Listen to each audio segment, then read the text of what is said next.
इस कार्यक्रम के प्रायोजक कृषि एवं किसान कल्याण मंत्रालय एवं कृषि सहकारिता एवं किसान कल्याण विभाग। बैसाख की सुबह, सुनहरी किरणें, खेतों में बिखरे हरियाली के गहने, हल की रेखाएं, मिट्टी की कहानी, किसान की मेहनत, धरती की रवानी। ओस की बूंदें फसलों पर नाचे, हर पत्ता हर तना जीवन से साँचे, कोयल की कूक, आम्र की डाली, प्रकृति ने रची रंगों की थाली। किसान के चेहरे पर संतोष की रेखा, हर बीज में छुपा भविष्य का लेखा। बैसाख की हवा, उम्मीदों की बात, हरियाली में छुपा जीवन का साथ। और इन्हीं चंद पंक्तियों के साथ ही स्वागत है हमारे सभी किसान भाइयों, बहनों और तमाम श्रोताओं का आपके अपने कार्यक्रम किसान मणि में। और आज मैं हूं आपके साथ सपना सोनी और मैं शैलेंद्र चौधरी। तो स्वीकार कीजिए हमारी राम राम। सपना बहन, वैशाख के महीने में हमारे किसान भाई बहन फसलों की कटाई पूरी कर लेते हैं। हाँ भैया। और खरीफ फसलों की बुआई की तैयारी शुरू करते हैं। बिल्कुल शैलेंद्र भैया। और साथ ही गर्मी के मौसम में खेतों की तैयारी, बीजोपचार, सिंचाई और कीट रोग नियंत्रण जैसे कार्यों पर भी विशेष ध्यान देना आवश्यक है। और खेतों की गहरी जुताई करें, मिट्टी पलटने वाले हल या रोटावेटर का उपयोग करके खरपतवार और कीटों का नाश करें। बिल्कुल। इसके साथ ही गोबर की खाद या फिर जैविक खाद मिलाकर मिट्टी की उर्वरा शक्ति बढ़ाएं। और सपना बहन, आज हम हमारी आज की बात भी इसी से संबंधित करने वाले हैं। बिल्कुल। इन विधियों से करें उर्वरकों का बेहतर उपयोग, इस विषय पर। बिल्कुल। और साथ ही होंगे कुछ महत्वपूर्ण संदेश, और होगा हमारे किसान भाई बहनों का मनोरंजन भी, और होगा हमारा मेहमान क्रम जिसमें हम बात करेंगे ग्राम थावरी कला विकासखंड अमरवाड़ा के प्रगतिशील किसान धनीराम बंदेवार जी से खेतीबाड़ी के अनुभव पर सौरभ पटेल की बातचीत। बिल्कुल। किसान भाइयों, आज हम बात करेंगे उर्वरकों के बेहतर प्रबंधन के बारे में, और साथ ही जानेंगे कि किन विधियों से इनका बेहतर प्रबंधन किया जा सकता है। बिल्कुल। किसान भाइयों, आज जो खेती करते हैं उसमें उत्पादन और गुणवत्ता वाली फसलों में महत्वपूर्ण भूमिका उर्वरक निभाते हैं, जिसके कारण कि सुलभ, आसान और आमदनी वाली हो सके। बिल्कुल। किसान भाइयों, जहां एक और फसल उत्पादन में उर्वरकों की महत्वपूर्ण भूमिका होती है, वहीं दूसरी तरफ इसके अनियंत्रित प्रयोग और असंतुलित उपयोग के कारण मिट्टी की जो उर्वरा शक्ति में कमी के साथ साथ जलवायु और मृदा प्रदूषण की समस्या भी उत्पन्न होती है। बिल्कुल। और ऐसी स्थिति में इस बात का विशेष ध्यान रखना जाना चाहिए कि हम जो खेती कर रहे हैं उसके लिए ऐसी प्रणाली और तकनीकों का इस्तेमाल करना चाहिए जिससे कृषि उत्पादन को बनाए रखने के साथ साथ पर्यावरण के प्रतिकूल प्रभावों को भी कम किया जा सके। बिल्कुल। किसान भाइयों, खेती में जितना महत्वपूर्ण उर्वरकों का योगदान होता है, उतना ही इन उर्वरकों के 5 सिद्धांत या जिसे हम प्रबंधन भी कह सकते हैं महत्वपूर्ण होता है। अगर सही प्रबंधन प्रणाली से फसलों का प्रबंधन किया जाए तो पर्यावरण की सुरक्षा हो सकेगी, साथ ही साथ फसलों के उत्पादन, उसकी गुणवत्ता, मृदा की उर्वरा शक्ति अपने आप सही होती चली जाती है। बिल्कुल। किसान भाइयों, अब ये 5 सिद्धांत क्या है या प्रबंधन प्रणाली क्या है? इसमें पहला है उर्वरकों का सही स्रोत, दूसरा इसकी सही मात्रा, तीसरा सही स्थान, चौथा सही समय, और 5वां रहेगा इन सबका सही संयोजन। बिल्कुल। इसमें सबसे पहले आता है किसान भाइयों उर्वरकों का सही स्रोत।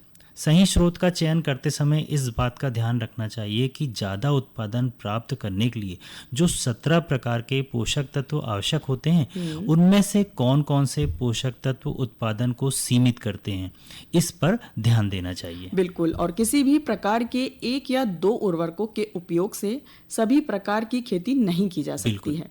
इसमें केवल मिट्टी में गंभीर समस्याएं होंगी और इससे आर्थिक नुकसान उठाना पड़ सकता है। उदाहरण के लिए किसान भाइयों, नाइट्रोजन की अक्सर फसलों में देखी जाती है, लेकिन सिर्फ नाइट्रोजन का प्रयोग करके उत्पादन बढ़ाया नहीं जा सकता, जबकि कृषि भूमि में फास्फोरस या अन्य किसी पोषक तत्वों के कारण उत्पादन प्रभावित हो रहा है। बिल्कुल। किसान भाइयों, मिट्टी परीक्षण से इस बात का पता चल जाता है कि मिट्टी में किन पोषक तत्वों की कमी है या फिर किन स्रोतों से उसकी पूर्ति की जा सकती है, या फिर मिट्टी की उर्वरा शक्ति कितनी है। यदि हम पारंपरिक उर्वरकों में देखें तो नीम कोटेड कंपोस्ट, बर्मी कंपोस्ट प्रमुख होता है। बिल्कुल। और दूसरा सिद्धांत है उपयोग का सही समय।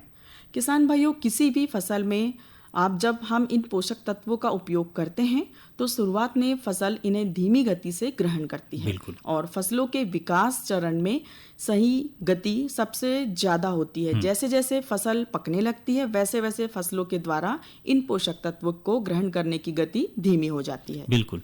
हमारे किसान भाइयों, उर्वरकों का उपयोग इसी बात को ध्यान में रखकर करना चाहिए कि फसलों को इन्हें देने का सही समय कौन सा है।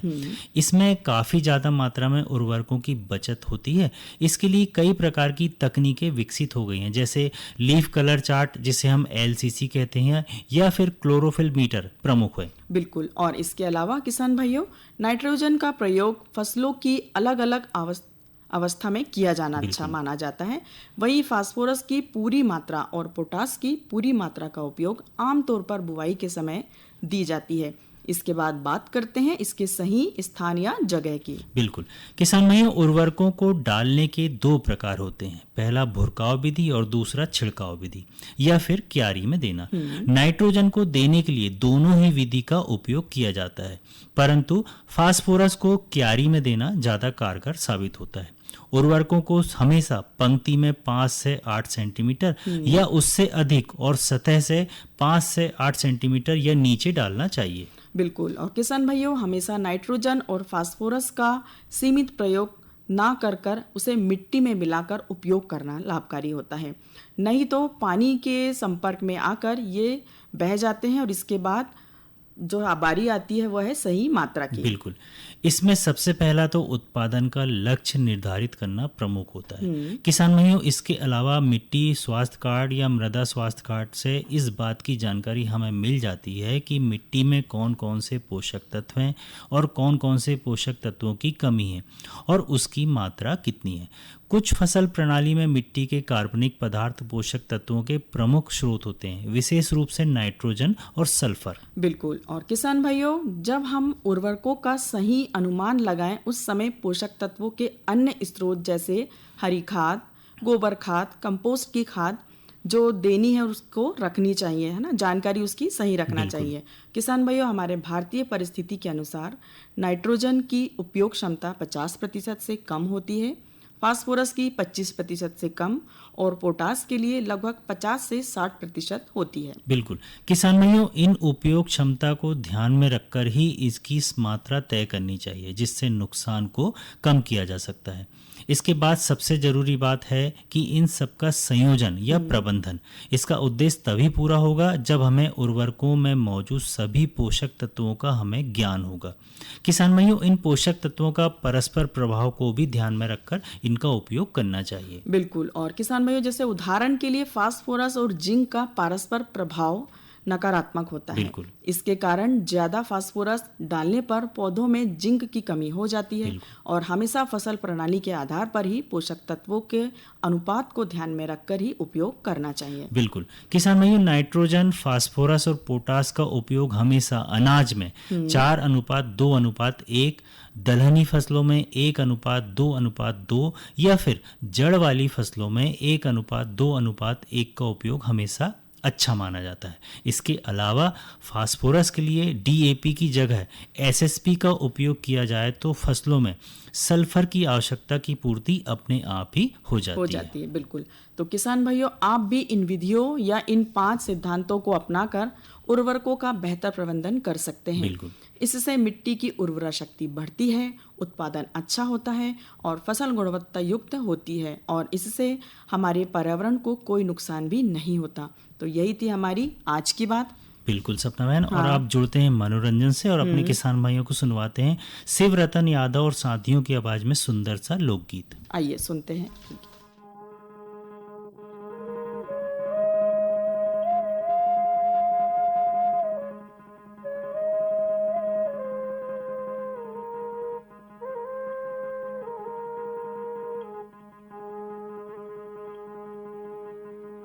हर जाने पर है ससुराल, जाने पर है ससुराल,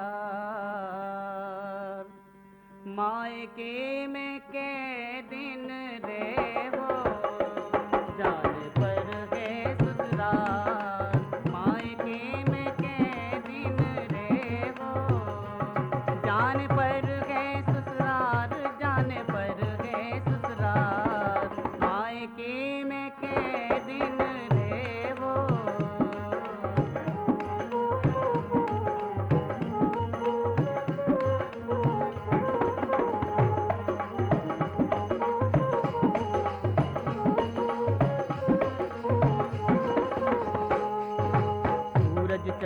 तारे बनेंगे जब से बनी ज दुनिया, सूरज चंदा तारे बनेंगे जब से बनी ज दुनिया। पुत्र पुतरिये खेले बेबारी,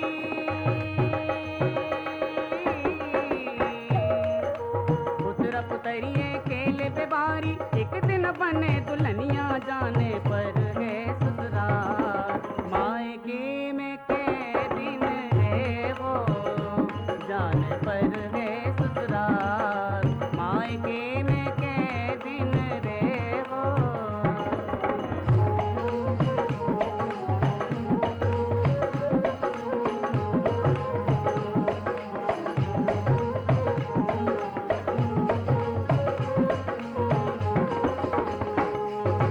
ढोलक बज है ढपला बज है और बज है रमतूला, ढोलक बज है ढपला बज है और बज है रमतूला। एक दिन तुमको ब्याबे आगे, हर एक दिन तुमको ब्याबे आगे, मोर बांध के दूल्हा घोड़ा पे सवार। मायके में के दिन रे वो घोड़ा पे सवार, घोड़ा पे सवार, मायके में के दिन रे वो।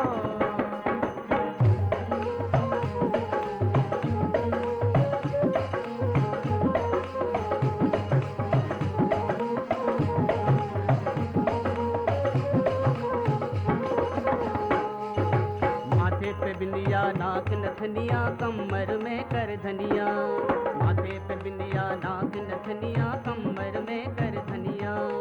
बाहों में बाजू बंद सज गए,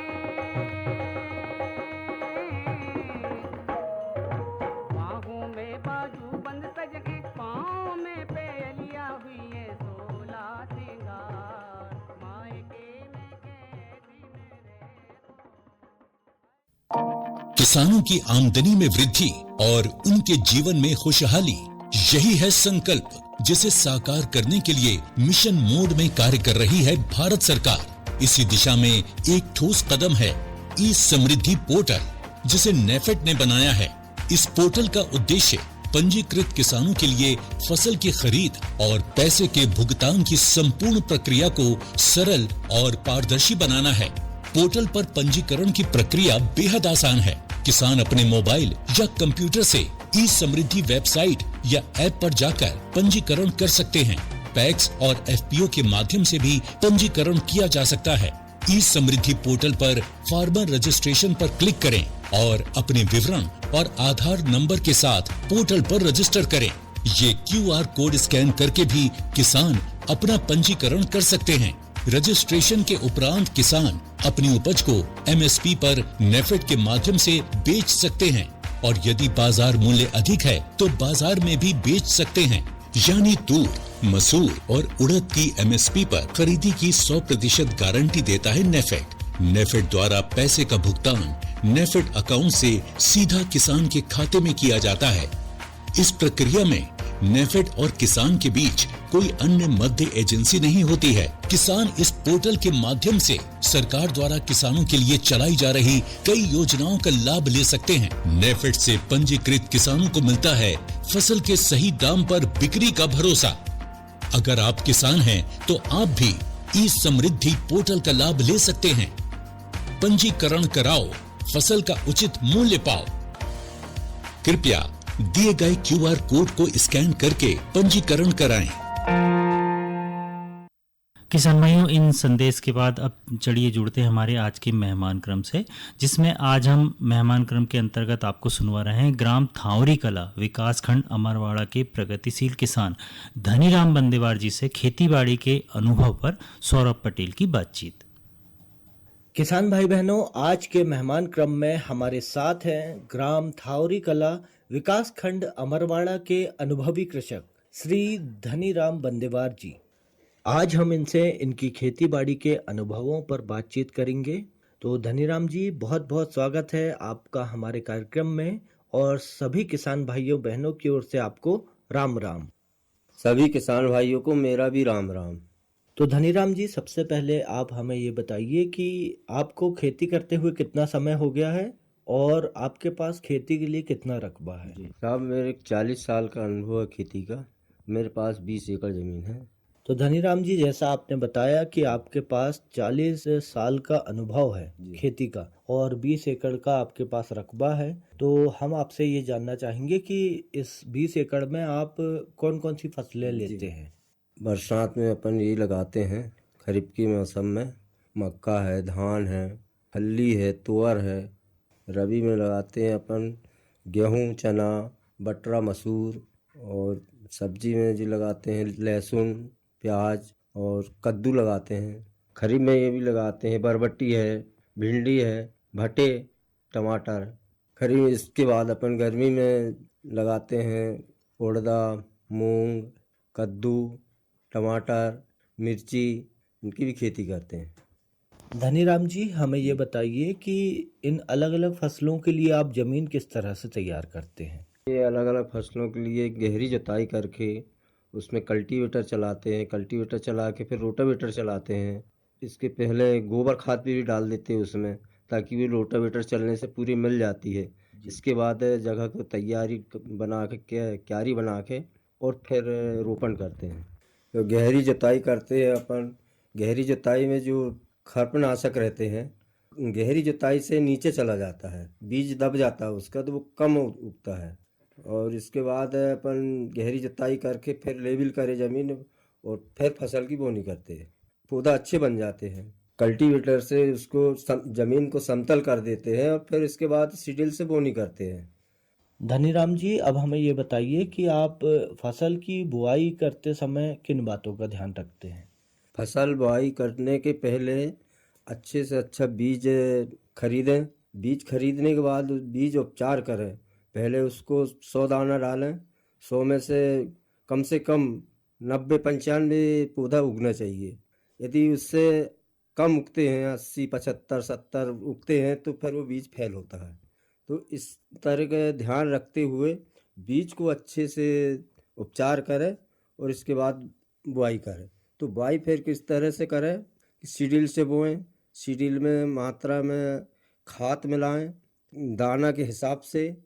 जैसे 1 कुंटल बोना है तो उसमें 1 बोरी DAP, 1 बोरी सुपर मिलाना चाहिए और 1 बोरी पोटास। तो इससे पौधे को भरपूर तत्व मिलता है, तो पौधा अच्छा स्वस्थ रहता है। स्वस्थ रहता है तो फल अच्छा देता है, उत्पादन अच्छा मिलता है। यदि अपन इन बातों को ध्यान न दें तो फिर खेती घाटे में जाती है।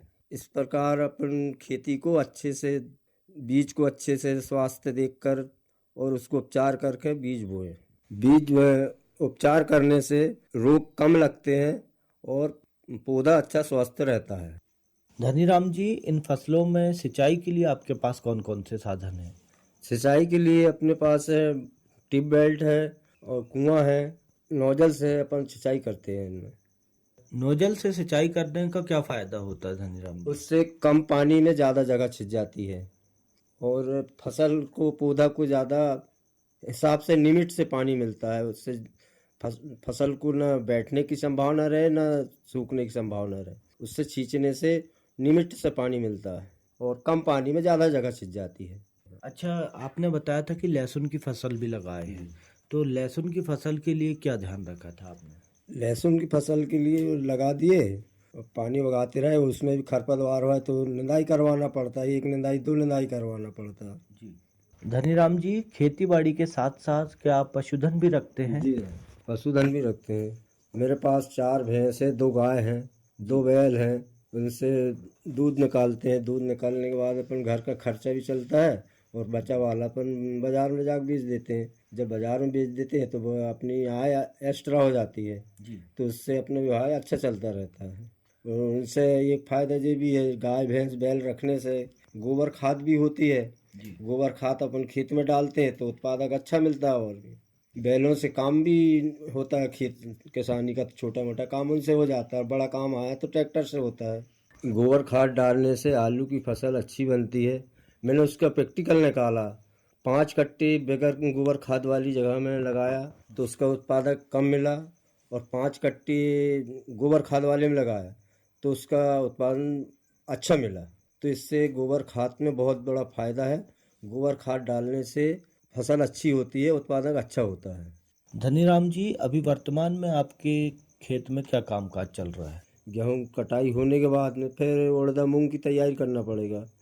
किसान भाइयों से मेरा यही निवेदन है कि समय समय पे बोनी का ध्यान दे। समय से पहले भी नहीं होना चाहिए, समय के बाद भी नहीं होने से घाटा खा जाते हैं। मेरे साथ भी ऐसा ही हुआ। मैंने पिछले सीजन में थोड़े बोनी से पिछड़ गया, समय के बाद बोनी किया तो मैं घाटा खा गया। इससे मैं अभी समय समय पे बोनी कर रहा हूँ, समय समय पे सब देखभाल कर रहा हूँ, तो मेरे को घाटा नहीं है, फायदा ही फायदा है।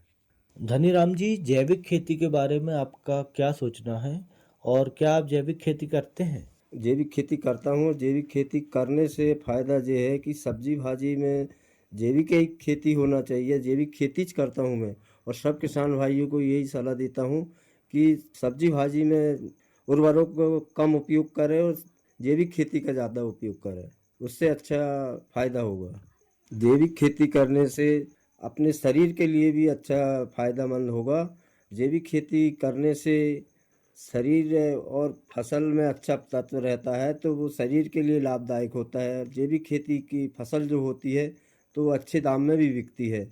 और उर्वरक की जो खेती है तो वो पोखल दाना होता है, उसमें उतना फायदा शरीर के लिए हानिकारक है। देखो, जैविक खेती का दाना जो है तो वो लंबे समय तक रहता है।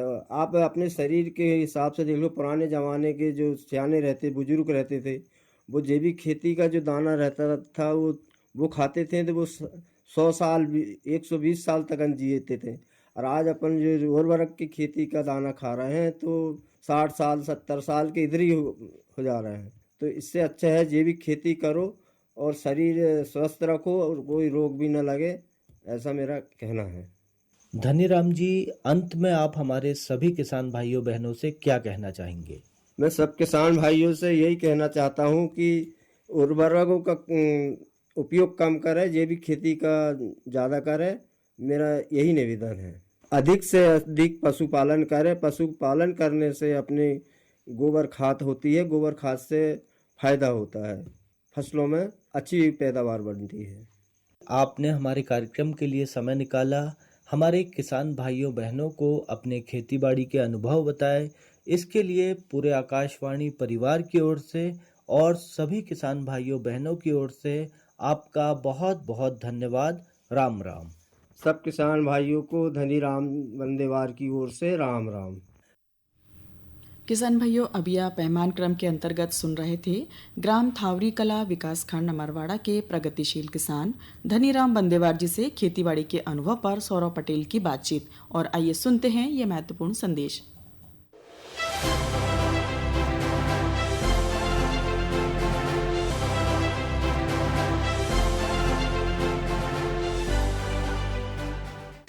माननीय प्रधानमंत्री श्री नरेंद्र मोदी जी ने चंद्रयान 3 मिशन की अद्वितीय सफलता के उपलक्ष्य में 23 अगस्त को राष्ट्रीय अंतरिक्ष दिवस घोषित किया है। भारत 23 अगस्त 2024 को अपना पहला राष्ट्रीय अंतरिक्ष दिवस मनाने जा रहा है। कृषि और किसान कल्याण मंत्रालय अपने विभिन्न कार्यों के लिए अंतरिक्ष प्रौद्योगिकी का सक्रिय रूप से उपयोग कर रहा है, जैसे कि क्रॉप मैपिंग और मॉनिटरिंग, बाढ़ और सूखा मूल्यांकन इत्यादि।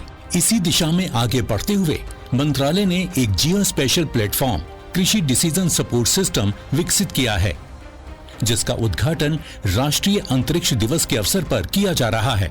कृषि DSS एक अनूठा जियो स्पेशल प्लेटफॉर्म है, जिसे भारतीय कृषि के लिए विशेष रूप से डिजाइन किया गया है। इसके माध्यम से व्यापक डेटा मिलता है, जैसे कि सैटेलाइट चित्र, मौसम की जानकारी, जलाशयों की भंडारण स्थिति, भूजल स्तर और मृदा स्वास्थ्य जानकारी, जिसे किसी भी समय और कहीं से भी आसानी से प्राप्त किया जा सकेगा। कृषि DSS में व्यापक कृषि प्रबंधन को सपोर्ट करने के लिए डिजाइन किए गए कई एडवांस्ड मॉड्यूल्स शामिल हैं। खेतों के विशाल विस्तार से लेकर मिट्टी के सबसे छोटे कण तक कृषि DSS में सब कुछ कवर किया गया है। क्रॉप मैपिंग और मॉनिटरिंग के साथ हम ये जान पाएंगे कि कहां पर कौन सी फसल उग रही है। ये विभिन्न वर्षों में पार्सल लेवल क्रॉप मैप्स का विश्लेषण करके फसल पैटर्न को समझने में मदद करेगा। ये जानकारी क्रॉप रोटेशन प्रैक्टिसेस को समझने में सहायक होगी और विविध फसलों की खेती को प्रोत्साहित करके सतत कृषि को बढ़ावा देगी। ड्राउट मॉनिटरिंग से सूखे की स्थिति को पहले से जानने में मदद मिलेगी। ये मिट्टी की नमी, जल भंडारण, फसल की स्थिति, सूखे की अवधि आदि जैसे विभिन्न संकेतकों पर लगभग रियल टाइम जानकारी प्रदान करेगी। वहीं क्रॉप वेदर वॉच से पता चलेगा कि मौसम फसलों को कैसे प्रभावित करेगा। इसके साथ साथ ये फसल की कटाई की स्थिति, फसल अवशेषों को जलाने की स्थिति की जानकारी प्रदान करेगा। फील्ड पार्सल सेगमेंटेशन की मदद से सटीक फील्ड पार्सल यूनिट्स बनाएगी, जो प्रत्येक पार्सल की विशिष्ट आवश्यकताओं को समझने और लक्षित हस्तक्षेपों के लिए फसल पैटर्न को समझने में मदद करेगी। पिक्टोरियल एनालिटिक्स के साथ बस एक तस्वीर के माध्यम से कृषि डीएसएस फसल की पहचान कर लेगा। One nation one soil information system आपको व्यापक सॉइल डेटा प्रदान करेगा, जैसे कि मिट्टी का प्रकार, मिट्टी का पीएच, मिट्टी की सेहत आदि। सॉइल डेटा फसलों की उपयुक्तता और भूमि की क्षमता का आकलन करने में मदद करेगा, साथ ही मिट्टी और जल संरक्षण उपायों को लागू करने में भी सहायक होगा। कृषि डीएसएस का ग्राउंड ट्रूथ डेटा लाइब्रेरी शोधकर्ताओं और उद्योग को विभिन्न फसलों के लिए ग्राउंड ट्रूथ डेटा और स्पेक्ट्रल लाइब्रेरीज जैसे आवश्यक संसाधन प्रदान करके नवाचार को बढ़ावा देगा। फ्लड इम्पैक्ट असेसमेंट से लेकर क्रॉप इंश्योरेंस सॉल्यूशंस और कई अन्य पहलुओं तक कृषि डीएसएस एक समग्र समाधान पेश करेगा, जो हमारे किसानों को सशक्त बनाने, हमारी नीतियों का प्रसार करने और हमारे देश के हित में होगा। कृषि डिसीजन सपोर्ट सिस्टम डीएसएस पर उपलब्ध विभिन्न डेटा स्रोतों को एकीकृत करके किसान केंद्रित कई समाधान का, जैसे कि किसानों को उचित व्यक्तिगत सलाह और प्रारंभिक आपदा चेतावनी जैसे कि पेस्ट अटैक, भारी बारिश, ओलावृष्टि आदि की जानकारी दी जाएगी। कृषि डीएसएस सिर्फ एक पोर्टल नहीं है, बल्कि कृषि में इनोवेशन और सस्टेनेबिलिटी को बढ़ावा देने वाला अत्यंत महत्वपूर्ण माध्यम होगा। आइए हम सब मिलकर भारत के लिए एक मजबूत, स्थायी और समृद्ध कृषि व्यवस्था बनाएं। कृषि डीएसएस, सशक्त कृषि की ओर कदम बढ़ाएं।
और अब वक्त हो चला है हमारे किसान भाई बहनों से विदा लेने का, तो कहते हैं सपना बहन और शैलेंद्र भैया की राम राम, जय जवान जय किसान।